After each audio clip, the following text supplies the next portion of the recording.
a.m. in New York City, 10 a.m. in London. Good morning. I'm Bonnie Quinn with your Bloomberg brief. Let's get you set up for the day. Credibility in question. Long-end Treasury yields spiking to a 19-year high following the FOMC rate decision. Microsoft earnings overshadowing that bond rout as stock futures rise after the Nasdaq 100 entered correction territory. And the U.S. striking Iran with a new wave of attacks, keeping the prospect of a peace deal hanging. All right, let's get a check on markets around the world now. Post-FOMC, post-news conference in particular. Let's get to Winnie Su for the latest from Asia. Winnie. Yeah, good morning, Bonnie. Well, we are seeing Asian stocks under pressure for a third day, with South Korea's Kospi index here leading declines, falling more than 1%. Now, this is coming after Samsung Electronics actually reported better than expected earnings, and also some positive comments from the earnings call that the memory crunch is here to stay. Now, still investors are concerned around the capex spending, as well as this extreme volatility that we see in the South Korean market, and hence a bit more hesitation when it comes to just buying the dip. Now, we also see the onshore market in China also still under a bit of pressure following those readout from the Politburo just earlier today. Now, this is showing overall the supportive tone for the economy, but lacking those fresh stimulus that investors were expecting. Flip forward, we take a look cross asset, because you just mentioned bonds really in focus. And in Japan, we do see the 30-year bond yield tracking gains of the U.S. peers overnight. Still, the doubts around the Fed credibility, but we are also focusing on the Japanese yen under a bit of pressure, along with the 10-year bond as well, ahead of the Bank of Japan meeting tomorrow. Still, we are expecting the decision to be a hold. Exactly, Winnie. Thank you so much. Winnie Su there in Hong Kong. A week of central bank decisions in Europe. We're preparing for a Bank of England decision. Let's get to Justina Lee for a look at markets there. Good morning, Bonnie. Now, we've had a spate of earnings here, and generally we've had some pretty positive numbers from the likes of Schneider Electric and L'Oreal and Rolls-Royce. And altogether, we're seeing the Stoxx Europe 600 up 0.4% today, with some pressure from some terrible numbers from Adidas. Now, when it comes to the bond markets, we're seeing very similar moves to the reaction in treasuries yesterday, with a drastic steepening in the yield curve. The 30-year German bond yield up 4 basis points. And on the other hand, on the short end, we're seeing this all across Europe. But I want to highlight the move in the UK especially, with the short end bond yield down 4 basis points. Now, we flipped the board here. Yesterday we saw a bit of weakening in the US dollar, and of course that's reflected in appreciation across the euro and the pound sterling. And today it's kind of weakening a bit again today. But of course, when it comes to the pound, we're all watching the BOE decision coming later today, and everyone's expecting the BOE to hold again, with possibly a rate hike later this year. But like with the Fed yesterday, it's all about what policymakers are going to say about the inflation outlook, and also how many hawkish dissents are we going to get from the Monetary Policy Committee. And we can see from yesterday, that sometimes you can have a cold, but still a pretty dramatic market reaction. So let's see if that comes out of the UK today, Bonnie. That's for sure. Justina, thank you so much. Justina Lee there. And as Justina said, markets went into the FOMC meeting expecting no hike. Markets got no hike. Markets also got no change to the statement. And yet we had an absolutely massive reaction. And the reviews are in. It turns out markets are suddenly thinking that perhaps the Fed's credibility on inflation fighting isn't so strong after all. In fact, Michael Feroli's literally titling his note, "That's incredible." Ed Yardeni saying, the Fed just isn't listening to us, as in the bond vigilantes. So let's start with the bond board, because we had twist steepening after that FOMC press conference, where everything just really went haywire. You had the 2-year yield coming down. You had an 11 basis point rise for the 30-year yield, and you have to imagine that some of Kevin Warsh's former employers won't be too pleased about that. The 30-year yield putting on another 3 basis points today, 522 and change. We're at levels that we haven't seen since 2007. We have TD Cowen saying, look for technical levels here on the 10-year yield to get broken today. This market is digesting everything that was said yesterday, and it turns out that those 3 dissenters may have been onto something. If this market suddenly is not as confident in Kevin Warsh's ability to fight inflation, then there will be a continued reaction. Now, let's look at futures because we are in the green today. Nasdaq 100 down for 6 straight sessions and into a technical correction. But we are pointed a little bit higher. Microsoft on the positive side. Really, all of the other earnings turned out to be pretty negative in terms of market reaction, including Samsung, which again blew away revenue estimates. It's also lower in the Korean trading session today. And then let's take a look at oil, because we also have some pressure coming from oil. And of course, this is what's clouding the picture, of course, for the Fed as well as for markets. We're back above $91 today after the US responded to Iran's strikes overnight. New York crude at 85 and European gas futures, well, they are just down just a little bit. All right, let's get to some individual pre-market movers this Thursday morning now. We'll go over to London and Chloe Mele. Good morning, Vonnie. Let's start with those big tech earnings. On the negative side, we have Meta coming out with a disappointing outlook that is sending those shares sinking. We also have Qualcomm also having an underwhelming outlook, which signals some weakness in that smartphone market. And then on the positive side, we have Microsoft coming out with very strong cloud revenue and driving those shares this morning. So a bit of a mixed picture there.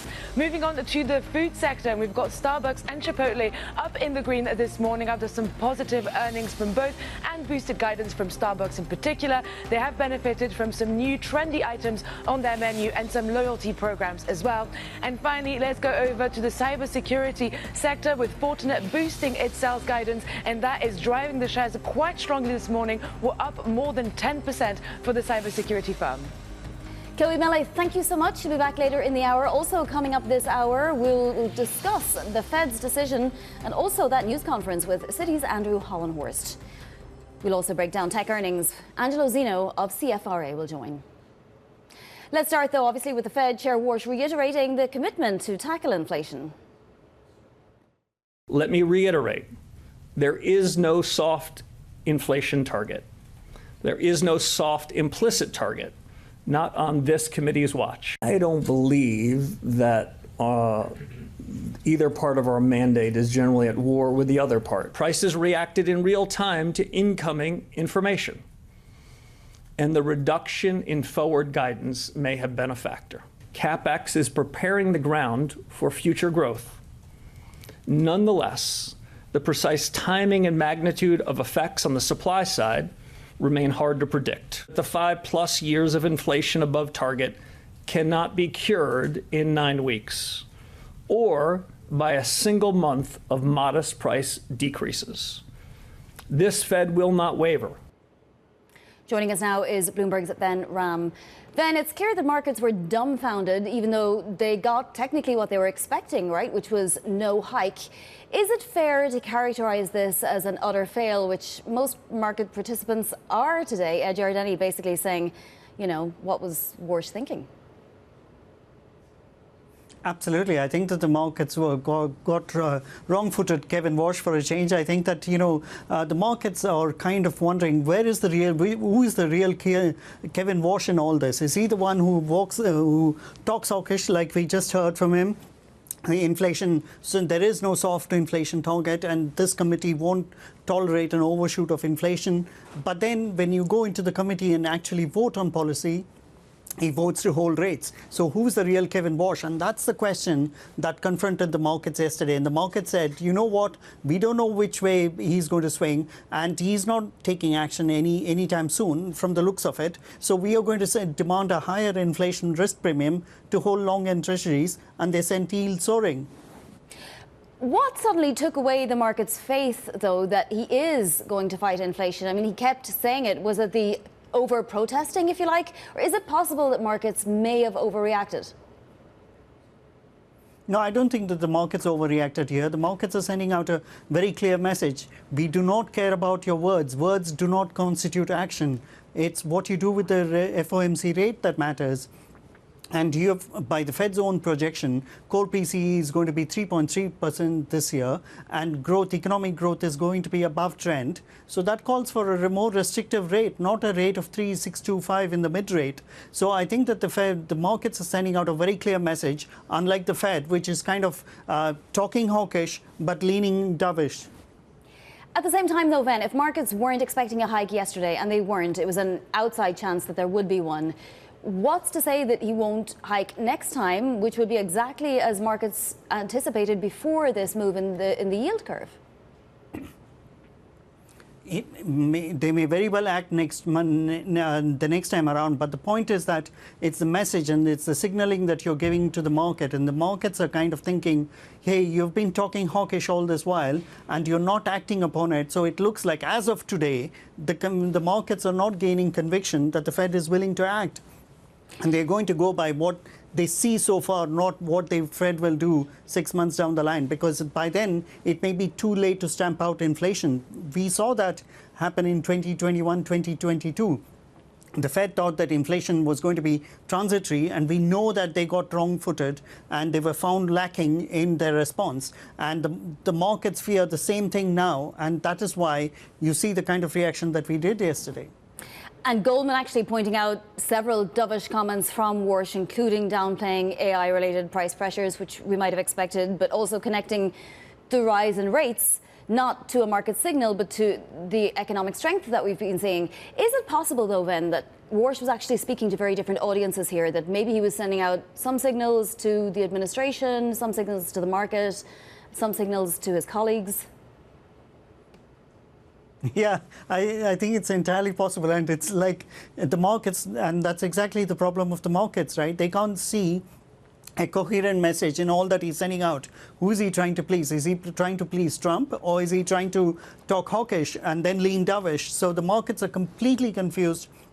And his communication in the press conference yesterday was all over the place. I'm sorry to say that, and that's why the markets are thinking, look, you know what?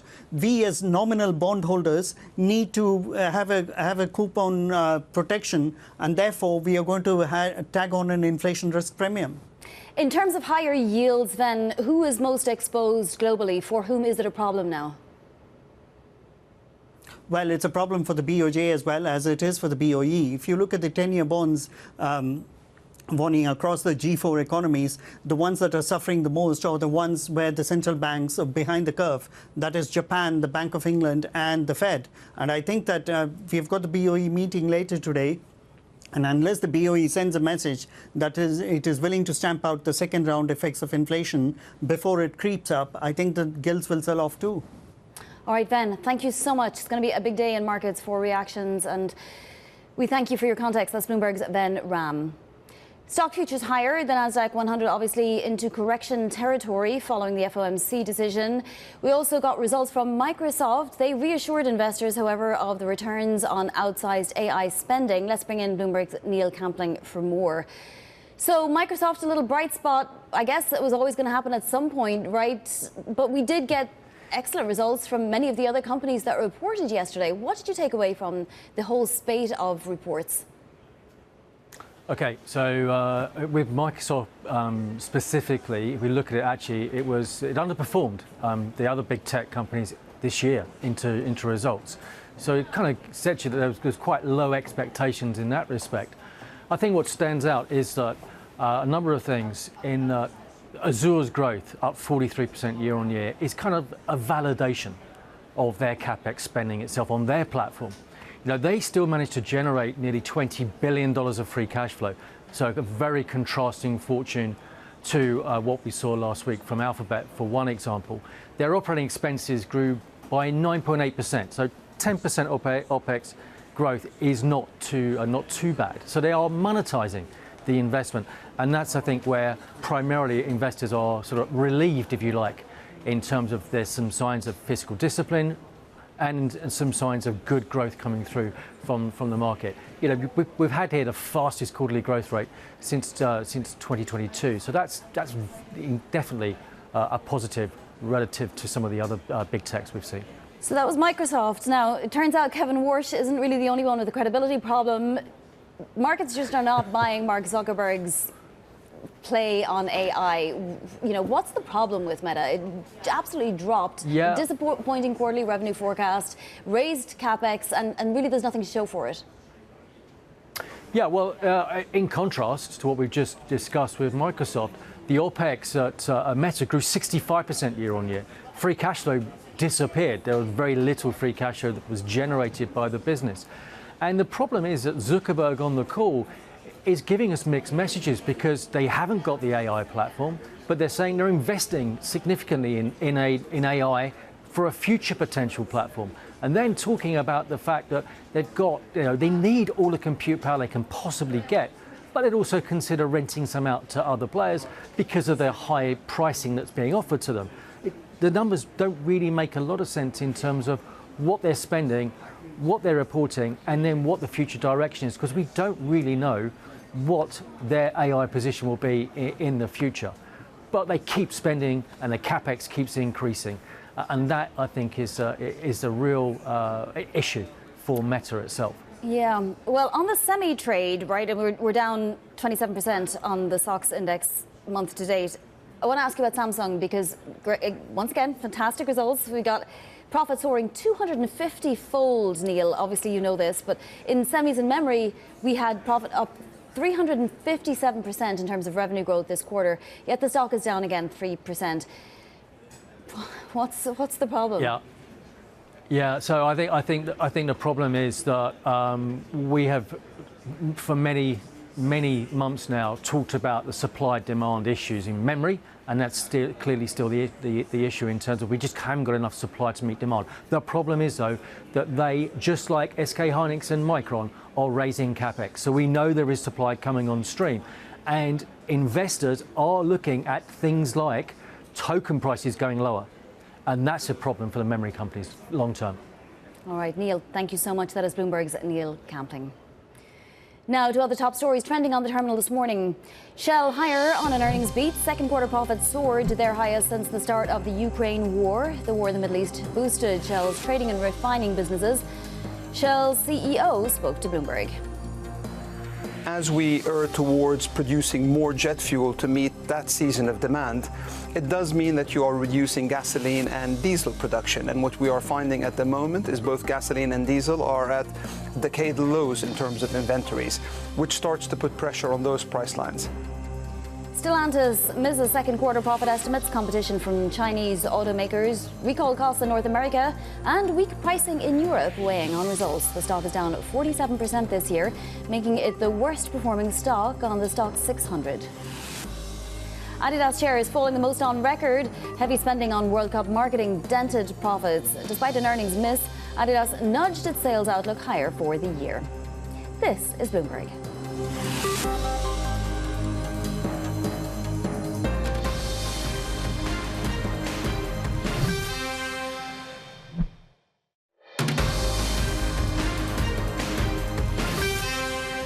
Tensions escalating in the Middle East, sending oil prices above $90 a barrel on Brent. The US conducting a fresh round of attacks on Iran, keeping the prospects for a peace deal uncertain. Bloomberg's Abir Abu Omar joins us now from Dubai. So Iran got the response promised by President Trump overnight. Abir, what's been the fallout? Good morning, Vani. Yeah, exactly what you just said. President Trump did threaten to strike Iran and give them a beating, he told Fox News yesterday. And then Iran today hitting back at Kuwait. This is the latest that we know. Just moments ago, Vani, we heard that a Chinese company in Kuwait was hit. One worker was killed there. I don't have a lot of details around that, but Iran also hitting Jordan in the early hours of the morning here in the Middle East. 5 missiles. Again, Jordan intercepting them, according to local media. And this follows a few days of calmness. If you were here in the Middle East, Vani, we did report how on Friday, last Friday, the U.S. all of a sudden stopped attacking Iran. Iran later on saying that it will suspend its own attacks only for those to restart yesterday against countries in the region, U.S. military bases. President Trump making that threat yesterday, sticking true to it. Today, Central Command did start its latest heavy wave of attacks against Iran at 8 p.m. Eastern time, and that continued until the early hours of the morning. Now, Vani, this is all happening, a re-escalation in the region, quite dangerous. But something else that's quite dangerous is that we're now seeing new fronts opening up in this war. We're seeing movement by the proxies of Iran in the region, more so than previously. The Houthis in Yemen attacking the Red Sea, and then militia in Iraq attacking Saudi Arabia. And so a dangerous escalation and precedent in this war. All right, Bloomberg's Abir Abu Omar in Dubai. Thank you so much for that update. Coming up, we're going to have a look at what else is making headlines in your front page news. This is Bloomberg.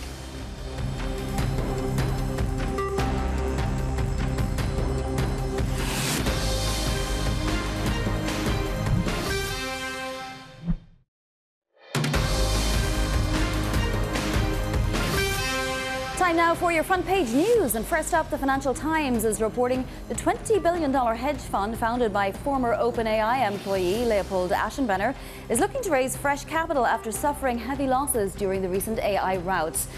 Makes a powerful reversal for the fund's situational awareness, which the FT says was up 439% on a net basis for the year as of the end of June. Next up, the Wall Street Journal is reporting on a roadblock for President Trump's nominations for Attorney General. A key committee vote to advance Todd Blanche for the AG role was postponed after two GOP senators warned they could vote against the pick unless the administration permanently kills off the $1.8 billion so-called anti-weaponization fund. And finally, the New York Times leading with Dr. Anthony Fauci invoking the fifth more than 100 times during a Senate Homeland Committee survey yesterday. The Times says Republicans, led by Senator Rand Paul, painted Dr. Fauci as a narcissist who was personally responsible for every COVID death or adverse vaccine reaction. Coming up, Andrew Hollenhorst of Citi on the Fed and Kevin Warsh's performance. This is Bloomberg.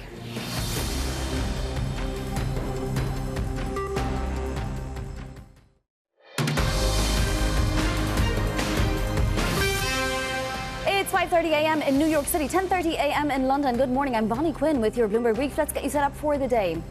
Credibility and question long and Treasury yields spiking to 19-year highs following the Fed's rate decision and Kevin Warsh's news conference. Tech stocks looking to end 6 straight days of losses as Microsoft earnings impress. Meta's, though, not so much. And the US striking Iran with a new wave of attacks, keeping the prospect for a peace deal hanging in the balance.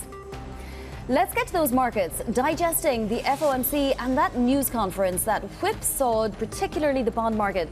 We seem to see this reaction again in today's session. Look at that. You have the 2-year yield lower. We're at 426.24, down another basis point.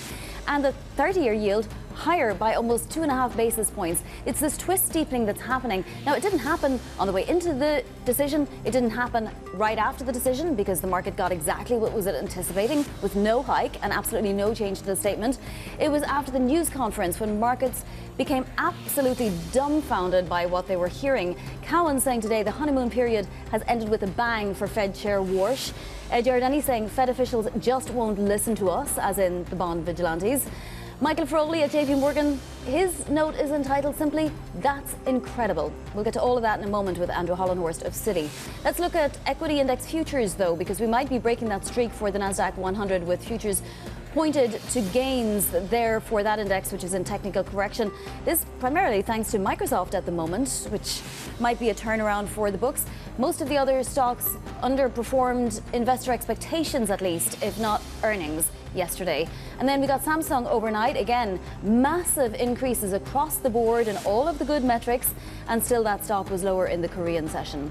If we look at oil, we also have some pressure there. And of course, this is one of the things that's clouding the outlook. Brent crude has come back a little bit, but it's still just below $91 a barrel. New York crude almost at 85, and European gas futures, well, they're extending their decline, but still trading just below 60 euros per megawatt hour. Let's get to some individual market movers this morning now with Chloe Melee.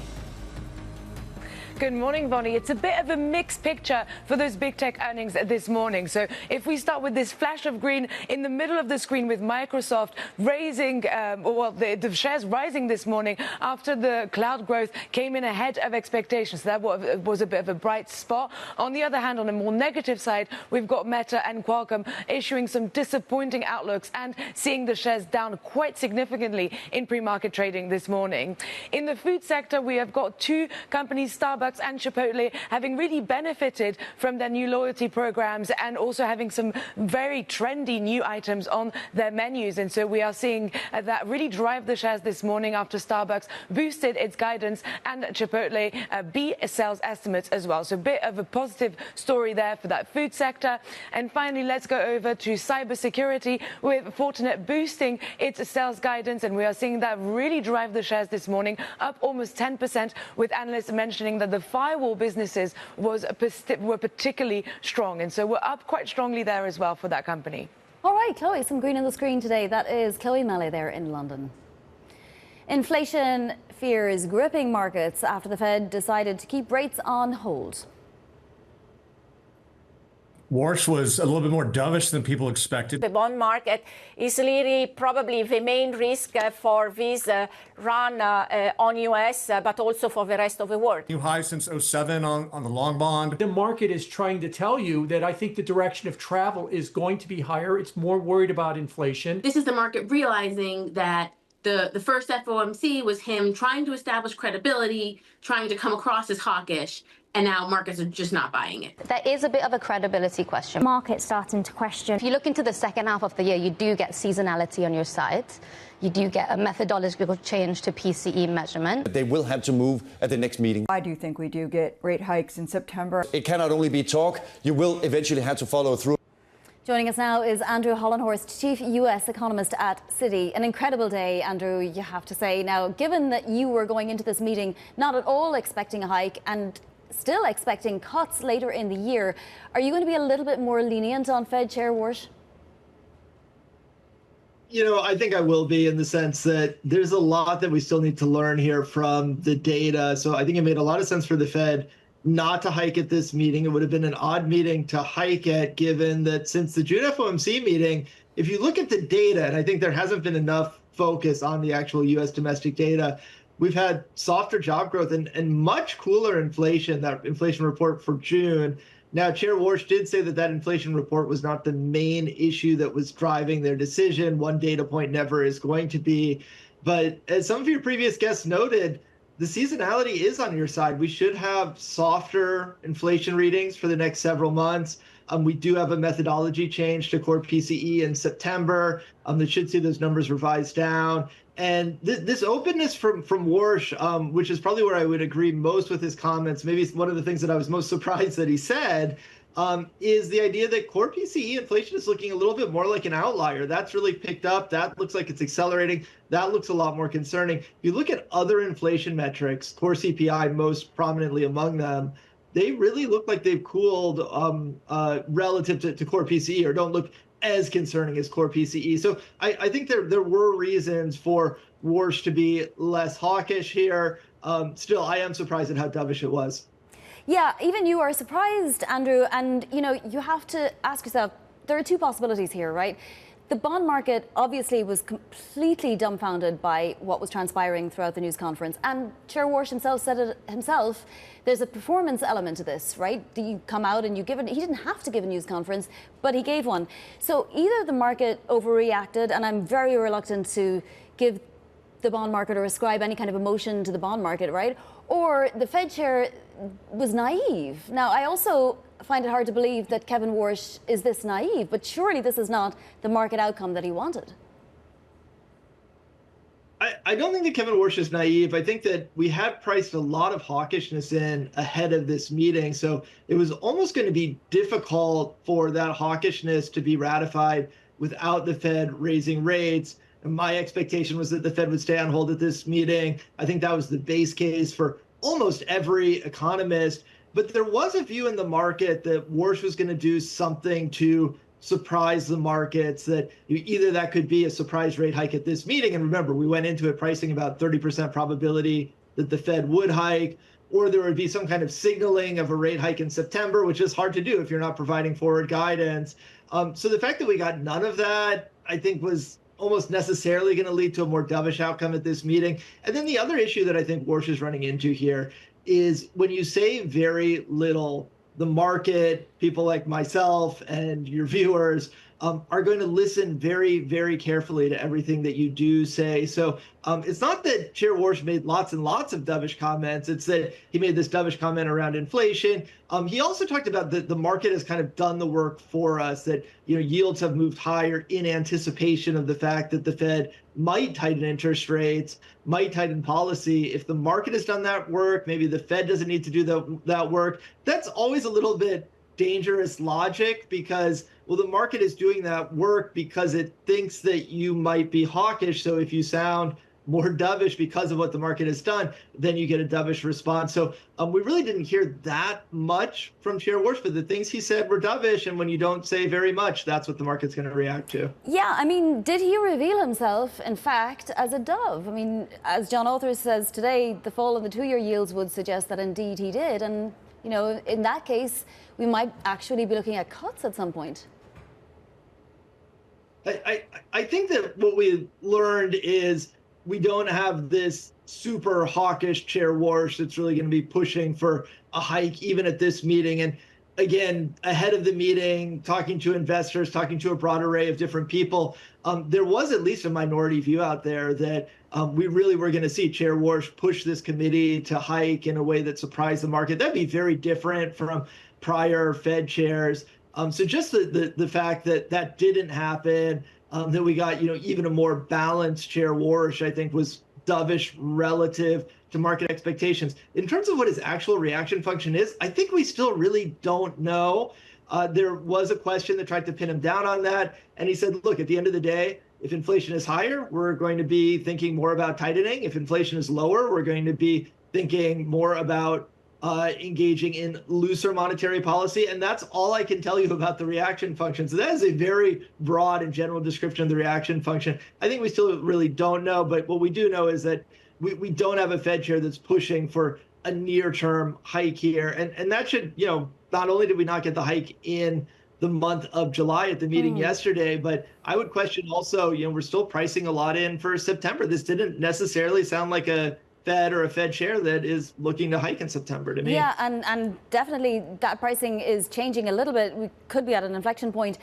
It sounds like you're describing a Fed that's becoming more reactive as opposed to maybe forward-looking, Andrew. And is there a danger there? Could the economy be in trouble with this Fed if something isn't done before the end of the year? And are you still looking for cuts? I still think that the Fed is going to end up cutting interest rates. That depends on two things. One is inflation slowing down. That we already saw in the report for June. And like I was saying, those numbers should continue to come in softer. Core CPI inflation, we think is going to be down at 2.3% year on year, 2.2% year on year in the next couple months. Those are just completely normal core CPI readings. They would raise no eyebrows. There's no reason you should have more restrictive policy. So that would be an argument, at least, to price out these hikes. In terms of pricing in cuts and the Fed actually delivering cuts, there you would have to see some concern on the labor market. Right now, there is zero concern on the labor market from Fed officials and really from markets because we've had the unemployment rate just stable at 4.2%. In my forecast, that unemployment rate is actually coming up over the remainder of the year. That's the seasonality that we've seen. That's the seasonal pattern that we've seen the last 2 years. That's had the Fed cutting the last 2 Septembers. So that's in our base case. So I think at the very least, the inflation data should mean pricing out these hikes and the Fed staying on hold. If we get the rise in the unemployment rate, then that's how we get to cuts.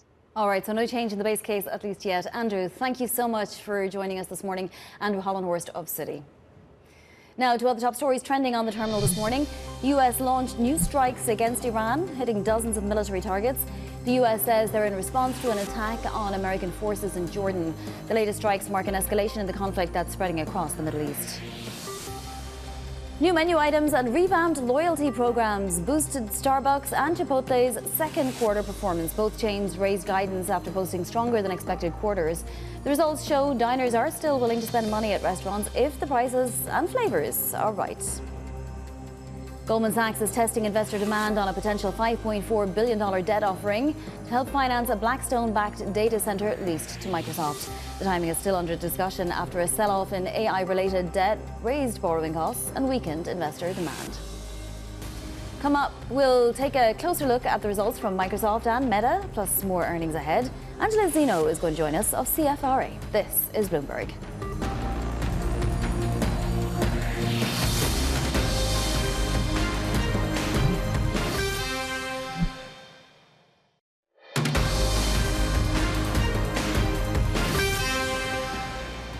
Our investments in AI are accelerating every major part of our core business. They're improving the experience for people using our apps, driving better performance for advertisers, and helping our teams build new experiences and ship faster. Second, we are developing new personal agents that will be the foundation for our next wave of products and revenue lines in the months and years ahead. Mark Zuckerberg defending Meta's AI spending on the company's earnings call, even as revenue forecasts disappoint. Angelo Zino of CFRA writing, quote, "Despite the mixed Q2 results, we remain constructive given enticing valuation and new potential monetization streams from personal AI agents, business AI subscriptions, and API access to Muse models." Angelo Zino joins us now. If that's the case, Angelo, why didn't Mark make the case better? It seems that investors just aren't buying it. The stock is down nearly 9% of the pre-market. Yeah, so thanks for having me, Vonnie. And I would say, that's been the issue here with Zuckerberg, I'd say the last 2 quarters. You kind of look at Q1 earnings season, and similar to what we saw last night, is the fact that he just didn't tell the story good enough. I mean, when you kind of look at the initial reaction to the stock, it did sell off largely because of the light Q3 guidance or, fairly conservative Q3 guidance. But when you look at the top line, it is still growing at a pretty good pace, just decelerating on tougher comps. But as you kind of look here over the next couple of quarters, I think really what the market wanted to hear was a little bit more clarity in potentially that compute initiative that they've thrown out there. They've got a lot of compute capacity that they've obviously bought because of the higher CapEx spending. And in this environment, that's not necessarily a bad thing because there's a lot of value in that compute. The problem is, again, he's not telling the story and putting numbers around what the revenue opportunity is around that. And in fact, when you kind of look at the messaging, it was very cloudy in nature. I think this is one of those things where you have to wait a couple of more quarters and give Meta the benefit of the doubt. But in an environment where there's just a lot of uncertainty out there, I think at this point, investors are just looking elsewhere. Yeah, I mean, on compute, it's clear Meta is receiving offers at a premium, but there's just not enough detail around it. Is it because Meta just doesn't know yet? No. And like the rest of us, is sort of waiting to see what happens in this AI environment? Yeah, I think they just don't know yet. I think they see 2 great opportunities. One being, hey, listen, we can instantly generate revenue similar to what the cloud players are doing right now. And that is, hey, listen, we're buying the compute capacity and we'll sell it off to those that need it, like an Anthropic. But more importantly, for the longer term health of this company, if you can find ways to build intelligence on top of that compute capacity, there's more sustained higher margin, higher value type of revenue around it. And I think that's really what Zuckerberg would ideally like to use and maximize that compute capacity for. Again, though, from an investor perspective, it's going to take time to realize those benefits from a revenue perspective over the long term. And I think that's right now, what the street is struggling with and why you've kind of seen the mixed messaging from Zuckerberg. Let's move to Microsoft, which got rewarded for once, right, Angelo? Copilot growth, also, much better growth in Azure. Is this counteracting the narrative that perhaps, there won't be as much uptake from businesses and from individuals on AI? Is this sort of telling the world, look, it can be monetized? Yeah, I think so. I mean, I think this was as good a quarter as you probably could have gotten out of Microsoft, right? I mean, you got the Azure numbers, great print, 43%, an acceleration into the second half of the year, 45% for the September quarter.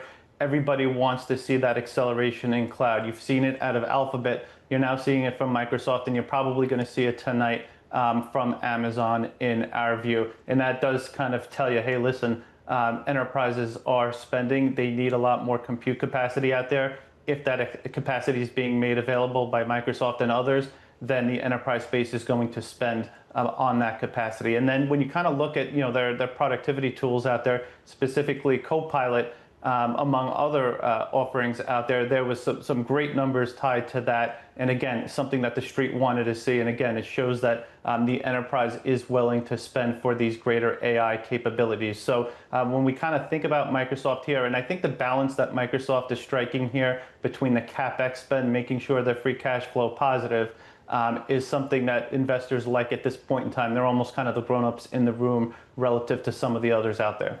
Are these customers pretty sticky, Angelo? And does Microsoft have pricing power? Is there any chance that, a China offering could come and take some of the territory away?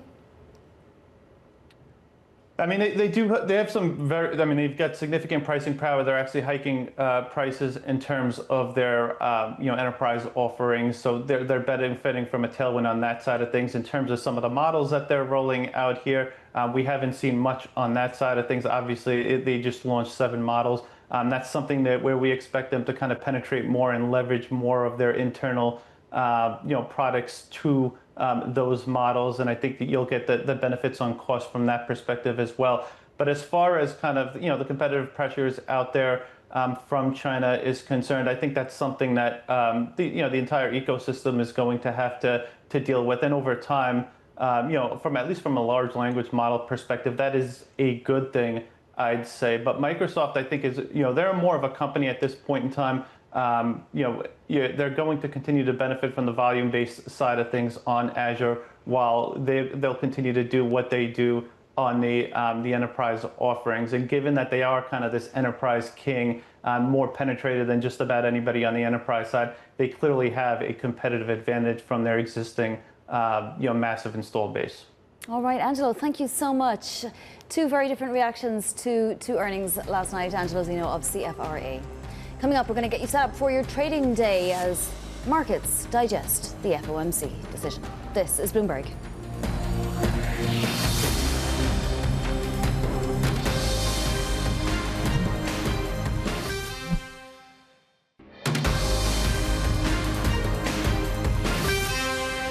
This is Bloomberg Brief. I'm Bonnie Quinn in New York. Now a look at what's ahead today. Well, we have more earnings, $8 trillion worth of market cap, in fact. MasterCard, Hershey coming before the bell, and then 2 huge ones, Apple and Amazon, after the close. Plus, the Bank of England announces its rate decision. That's coming up at 7 a.m. Eastern Time. And then in terms of U.S. economic data, we get GDP, jobless claims, U.S. PCE. Those are all out at 8:30 a.m. Eastern. Let's take a look at some movers, because, of course, yesterday was the second biggest earnings day of the season, right? And Microsoft definitely outperformed, 8.5% higher. It even brought down its capex spending due to an accounting error, but it really pleased investors. Growth in Copilot and in other areas of the company like Azure. Now, Meta Platforms, not so much. Investors getting skeptical again about Mark Zuckerberg's comments. Apparently, these companies are going in different directions, but also moving higher. Fortinet. So obviously it boosted its revenue forecast and really satisfied in terms of earnings. Security companies doing well. Let's take a look at the macro environment, though. Now that investors have had a few hours to digest that news conference, we see that pricing hasn't changed, right? The bond market is still in the same reaction as we saw yesterday. So if you look at that 30-year yield, we're up another 3.5 basis points now, continuing to creep higher. Twist steepening for that curve after Kevin Warsh's credentials on inflation fighting may have been called into question just a little bit by some of the dovish comments that he made. We're keeping our eye on NASDAQ futures, which are reacting to some of the better earnings. The dollar also plummeted as that news conference was ongoing, gave back some of those declines, though. We have to watch international investors at the moment. Well, that's it for Bloomberg Brief. Surveillance is next.